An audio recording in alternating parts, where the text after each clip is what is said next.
오늘 본문 마태복음 14장 1절에서 10절까지. 오늘 본문에는 침례 요한의 죽음이 나옵니다. 저는 오늘 본문을 읽으면서 화가 났습니다. 침례 요한은 사실 예수님께서 여자가 낳은 자 중에 침례 요한보다 뛰어난 자가 없다라는 칭찬도 하셨고요. 또 예수님의 길을 예비한 사람입니다. 또 구약에 나오는 예수님이 오시기 전에 엘리야가 나타나서 예수님의 길을 예비한다라는 그 엘리야가 바로 침례 요한이었습니다. 그러니까 구약의 예언도 성취해드린 하나님의 뜻을 이루며 참 신실하게 살았던 충성스러운 종이었습니다. 그런데 그의 인생 결말이 너무 비참합니다. 헤로디아의 딸 살로메의 춤값으로 그의 목숨값이 지불이 되었습니다. 그것보다 더 심각한 것은 그의 목이 잘려서 많은 사람들의 구경거리, 수치와 조롱거리가 된 것입니다. 저는 신실하게 하나님의 사역을 감당한 종들이 받아야 할 그 보상이 이런 것인가? 불편한 마음을 가지고 좀 묵상을 하게 되었습니다. 근데 오늘 본문이 주는 교훈 중에 하나가 신실하게 하나님의 사역을 감당한 그 보상이 비록 내가 기대한 그 결과가 아니더라도 실망하지 말라는 그런 교훈을 받게 됩니다. 하나님의 종들이 이 땅에서 충성해도 아무 보상을 받을 수 없을 수도 있습니다.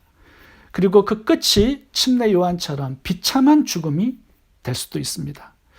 사실 초대교회를 보시면 예수님을 믿고 그 믿음을 지킨 성도들의 그 끝이 얼마나 비참한 죽음이었습니까?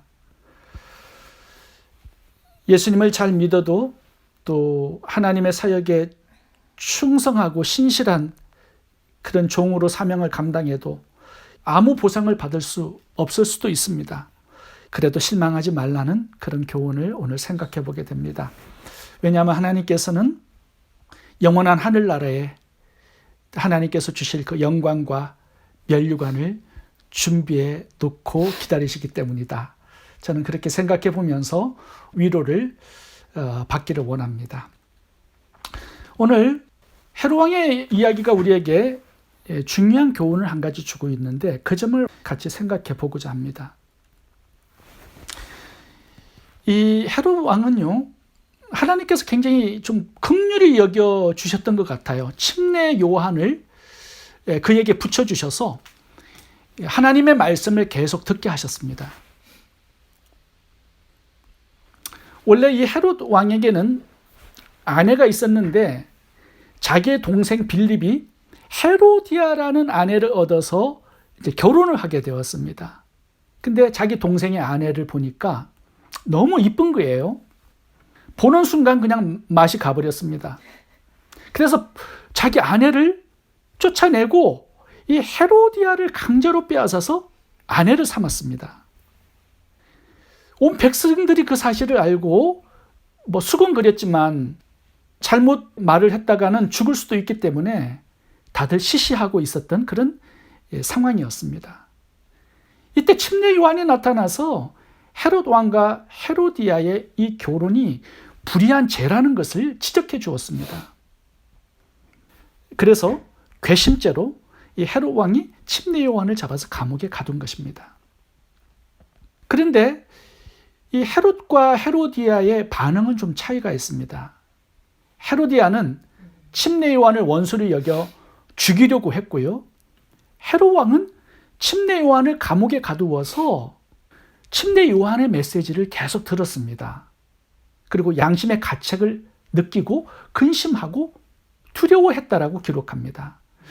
이 침례 요한을 처음 만났을 때 헤롯의 마음의 상태를 마가복음 6장 20절에 나왔는데 제가 읽어보겠습니다. 마가복음 6장 20절입니다. 헤롯이 요한을 의롭고 거룩한 사람으로 알고 두려워하여 보호하며 또 그의 말을 들을 때에 크게 번민을 하면서도 달갑게 들음이르라. 이 침례 요한을 존경했습니다. 사랑했습니다. 애틋한 마음으로 그를 보호해 주었습니다. 근데 누구에게로부터의 보호냐면 헤로디아로부터의 보호입니다. 마누라가 죽이려고 하지만 이 침례 요한을 헤롯 왕이 보호해주고 있었습니다. 이때만 해도 헤롯은 양심이 살아있고 작동하고 있었습니다. 하나님의 말씀을 들었을 때 그 말씀을 존중합니다. 근심하고 괴로워하고 갈등하고 두려워합니다. 이 갈등이 어디에서 왔냐 하면 헤롯의 양심에서 온 소리였거든요. 양심의 고통이 있었습니다. 자기의 죄가 악하다라는 거 깨닫고 있었습니다. 그런데 말씀만 들었지 결단을 못한 거예요. 그냥 시간만 계속 흘러가고 있었습니다. 침례 요한의 말씀을 달게 들었고 좋아했고 마음 아파했고 양심의 가책도 느꼈습니다. 그런데 거기까지였습니다. 자기가 알고 깨달은 말씀을 결단하고 실행에 옮길 수 있어야 했는데 그게 없었습니다. 왜 그러냐 하면 헤로디아를 너무 사랑했기 때문이에요. 죄를 너무 사랑했기 때문입니다. 헤로디아를 얻고 싶은 마음이 없었어요. 말씀과 헤로디아 이 사이에서 갈등한 것입니다. 우리에게는 헤로디아가 하나쯤 있습니다. 버리고 싶지 않고 포기하고 싶지 않은 달콤한 죄가 하나씩 있습니다. 버리고 포기하는 결단을 내려야 되는데 헤로디아가 너무 좋아요. 너무 사랑스러워요. 그런데 그 헤로디아 때문에 헤롯 왕은 망합니다. 여러분, 우리는 죄도 사랑하고 말씀도 사랑할 수는 없습니다. 이제 어느 날 결단해야 하는 날이 찾아왔습니다. 결국 큰 사건이 벌어집니다. 헤롯 왕의 생일날이 되었습니다. 수많은 사람들이 초대되었습니다. 헤로디아의 딸 살로메가 군중들 앞에서 춤을 추어서 생일 잔치를 빛냈습니다. 큰 기쁨을 모두에게 주었습니다. 헤롯 왕이 자기 어부딸 살로메에게 허세를 부립니다. 무엇이든지 구하라. 내 나라의 절반이라도 너에게 주겠다. 살로메는 나라를 구하지 않고 침례 요한의 목숨을 구했습니다. 결국 헤롯 왕은 자기가 약속한 것을 거절하지 못했고요. 자기의 체면 때문에 침례 요한의 목을 자르는 악행을 저지르게 됩니다. 여러분, 여기 한번 잘 봐보세요. 헤롯은 침례 요한의 말씀을 달게 들었고 양심의 가책도 고통도 갈등도 했습니다. 죄를 깨달았습니다. 그런데 결단을 하지 못했을 때 더 큰 죄악으로 나아가게 되는 것을 보게 됩니다. 선한 결정을 미루다 보니까 악한 결정을 할 수밖에 없는 상황이 찾아온 것입니다. 적극적으로 선을 행하지 않으니까 악을 행할 수밖에 없는 상황이 찾아온 것입니다. 최소한 양심은 작동하고 있었을 때 말씀을 붙들고 회개하지 않았고 결단을 내리지 않았을 때 양심의 소리를 거절하고 거부하니까 양심을 계속 무시하니까 양심이 계속 무디어져 갑니다. 고민과 갈등을 하면서도 말씀 앞에서 결단을 내리지 못하니까 다시 헤어나올 수 없는 상태로 이제 빠져버리게 됩니다. 침례 요한을 죽인 헤롯 왕은 이제 어떤 상태까지 가는가 보겠습니다. 누가복음 23장에는 헤롯이 예수님을 만나는 장면이 나옵니다. 바리새인과 대제사장들이 자기가 직접 예수님을 죽일 수 없으니까 이 헤롯 왕에게 데려왔습니다. 죽여달라는 심판을 내려달라는 뜻이었죠. 헤롯 왕에게 엄청난 기회가 주어졌습니다. 예수님 앞에 선 것입니다. 여러분, 예전에는 침례 요한 앞에 섰을 때도 헤롯 왕은 두려운 마음 가지고 있었습니다. 그런데 이제 예수님 앞에 섰습니다. 그런데 그가 어떻게 행했느냐? 누가복음 23장 11절을 읽어보겠습니다. 헤롯이 그 군병들과 함께 예수를 업신여기며 희롱하고 빛난 옷을 입혀 빌라도에게 도로 보내니, 빌라도에게 넘겨서 죽음에 내어준 것을 볼 수 있습니다. 예전에는 침례 요한 앞에서도 긴장감을 가졌던 사람입니다. 침례 요한의 말씀만 들었을 때도 두렵고 떨었습니다. 마음이 아팠고 죄를 깨닫고 갈등했던 사람입니다. 천지를 지으신 하나님 앞에 섰을 때도 헤롯은 양심의 동요가 전혀 보이지 않습니다. 오히려 업신여기고 희롱하고 조롱하고 있습니다. 무슨 뜻입니까? 그의 양심이 죽었다라는 뜻이죠. 화인 맞았다라는 뜻입니다. 영혼이 죽어버렸습니다. 도무지 작동하지 않습니다. 죽어버린 상태가 된 것입니다. 침례 요한의 말씀을 들었을 때 그때까지만 해도 양심은 작동하고 호흡하고 살아 있었습니다. 회개하기에 너무 늦지 않았습니다. 결단하기에 너무 늦지 않았습니다. 그런데 미적거리고 그냥 시간이 흘러갔을 때 헤롯 왕의 양심은 이제 죽어버렸습니다. 화인을 맞아서 망가질 대로 망가진 상태가 되어서 이제 작동하지 않습니다. 헤롯이 우리들에게 주는 교훈이 뭡니까?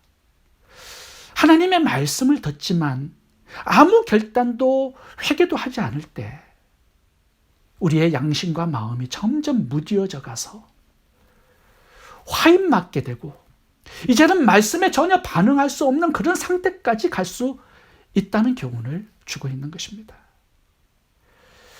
헤롯이 처음에는 말씀을 들었을 때 근심하고 두렵고 떨릴 때 그 중요한 시점이 있었습니다. 그런데 그 타이밍을 놓쳐버리니까 다시 돌아올 수 없는 상태가 되고 말았다라는 것입니다. 우리가 다윗을 보면은 오늘 본문과 좀 연결해서 생각해 볼 수가 있습니다. 다윗이 갓세바를 간음하고 우리아를 죽인 살인 사건 이후에 1년간의 공백이 흘러갔습니다. 영혼이 깊이 잠이 들었던 거죠.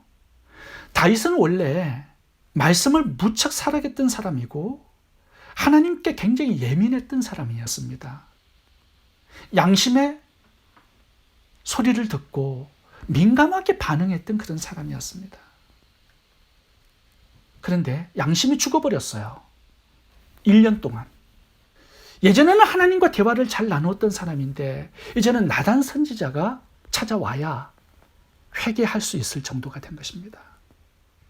근데 나단 선지자가 와서 메시지를 전합니다. 그런데 자기 자신이라는 것을 깨닫지 못합니다.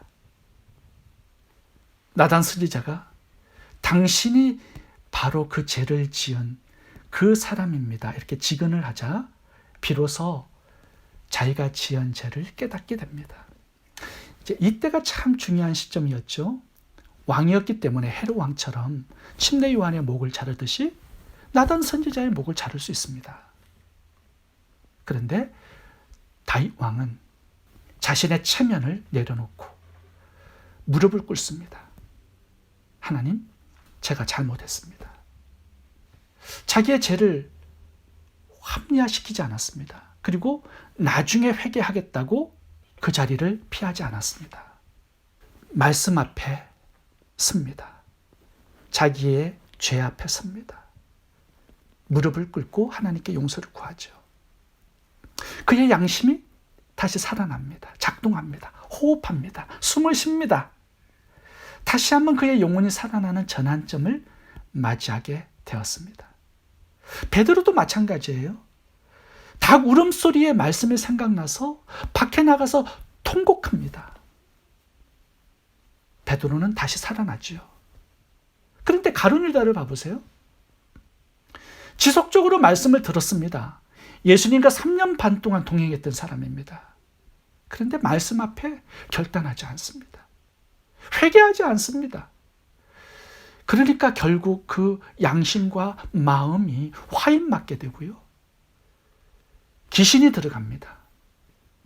마귀에게 사로잡혀서 돌아올 수 없는 그런 사람이 되어버렸죠. 가룟 유다와 동일한 사람이 있습니다. 구약의 사울 왕입니다. 하나님께서 다윗이 왕이 될 때까지 13년을 기다려 주셨습니다. 그런데 그 13년의 기간은요, 다윗 왕이 될 때까지 하나님께서 기다린 시간이 아니라 사울 왕이 회개할 수 있도록 기다려 주신 시간이었습니다. 하나님께서 계속 말씀해도 그 말씀 앞에서 사울 왕은 무릎을 꿇고 회개하지 않았습니다. 결단하지 않았습니다. 사울 왕의 양심은 점점 화인 맞은 상태로 무뎌졌죠. 어떤 말씀에도 반응할 수 없는 그런 사람이 된 것입니다. 영혼이 죽어버렸죠. 여러분, 우리가 말씀을 이렇게 대할 때 죄를 인식하게 됩니다. 깨닫게 됩니다. 그 단계는 아직 희망이 있다라는 뜻입니다. 아직 양심이 살아있고 작동하고 있다라는 뜻이죠. 설교를 들을 때 내 죄가 느껴진다면 그 좋은 정상입니다. 큐티하면서 내 죄가 보인다면 소망이 있는 것입니다. 그런데 말씀을 듣고서 내 죄가 깨달아질 때도 미적거리고 결단하지 아니하고 그렇게 시간을 보내게 되면요, 내 양심이 무뎌지고 하나님 말씀이 더 이상 들려지지 않습니다. 하나님이 더 이상 말씀을 하지 않아요. 더 이상 말씀이 깨달아지지 않는 상태가 됩니다. 자신의 죄를 아파할 수 없는 그런 상태가 됩니다. 우리의 몸이 통증을 느껴요. 그때는 가능성이 있다는 얘기입니다. 그런데 말기암으로 가잖아요. 자각 증세가 없습니다. 그때는 이제 손을 쓸 수 없는 지경이 된 것입니다. 통증이 있다, 아프다, 제가 깨달아지고 갈등한다. 이거는요, 내 영혼이 건강하다라는 그런 뜻입니다. 그때 결단을 잘 해야 합니다. 시간을 자꾸 지나다 보면요, 이제는 손을 쓸 수 없는 그런 단계까지 갈 수 있습니다. 그때부터는요, 자기가 무슨 짓을 하는지도 모릅니다. 망한 일을 해도요, 마음의 동요가 전혀 일어나지 않습니다. 영적인 무감각 상태, 그런 상태가 되는 것이죠. 여러분, 작은 죄 앞에서도 식은땀이 흐르는 그것이 정상적인 성도의 상태입니다. 작은 죄를 지어도 마음이 아픈 것이 정상적인 성도의 상태입니다. 누군가를 살짝만 미워해도 내 안에 편안하지 않는 불편한 마음이 생기는 것이 그게 정상적인 성도의 마음입니다. 조금만 생각으로만 죄를 지어도 뭔가 불편한 느낌이 오는 거, 그게 건강한 영적인 상태입니다. 중요한 것은 타이밍입니다. 저는 오늘 본문을 묵상하면서 타이밍이 참 중요하다. 말씀을 듣고 죄를 깨닫게 하시는 그때. 말씀을 반복적으로 무시하잖아요. 영적으로 계속 무뎌지는 현상이 계속 진행될 것입니다. 나중에는 갈등조차 하지 않는 단계까지 갈 것입니다.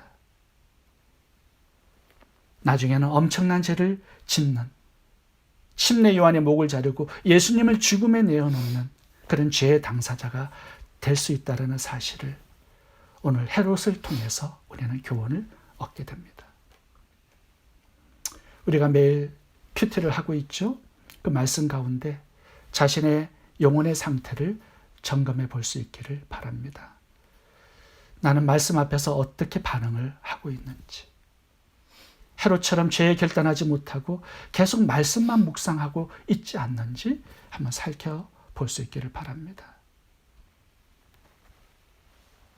말씀에 적극적인 결단이 없을 때, 회개가 없을 때, 쟁반 위에 올려진 침례 요한의 목은 예수님의 십자가 처형으로 이어진다는 사실을 기억할 수 있기를 바랍니다. 기도하겠습니다. 좋으신 하나님, 양심이 마비되어 사망의 상태로 나가지 않도록 말씀으로 늘 자신을 깨우는 저희들 되게 해 주옵소서. 말씀 앞에 결단과 회개가 너무 늦어지지 않도록 도와주시옵소서. 우리의 생각, 마음, 언어와 행실을 돌아보고 작은 죄라도 깨닫게 하실 때 적시 하나님 앞에 회개하여 하나님의 치유와 회복을 경험하는 저희들 되게 주옵소서. 예수님 이름으로 기도합니다. 아멘.